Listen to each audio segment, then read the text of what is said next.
Success isn't just about wealth or status. Islam teaches a deeper, fulfilling path to success.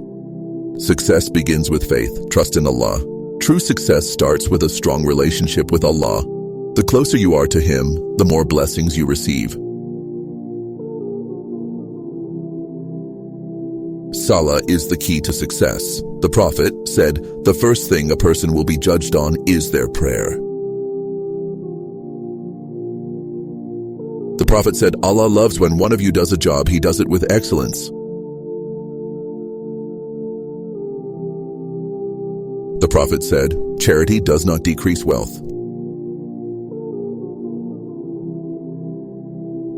Even in hard times, trust Allah. The Quran says, indeed, with hardship comes ease.